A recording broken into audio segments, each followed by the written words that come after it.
5. Western Visayas po yung nangunguna. Sumusunod yung Region 8. Okay, once again ladies and gentlemen, winner from Region 6, Western Visayas. Second, Our first place, gold medalist is from Region Western Visayas, athlete number 147. Lane number 5.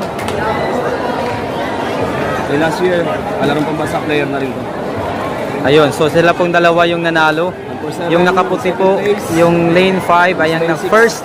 At yung lane 6, yun po yung naka-second. Congratulations to the winners. Okay, once again, so kasama ko po ngayon yung naka-silver medalist ng 400 meter hurdle.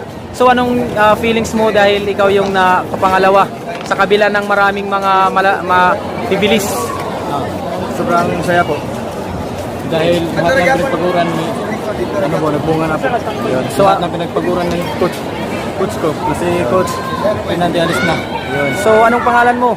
Larry C. Taripe.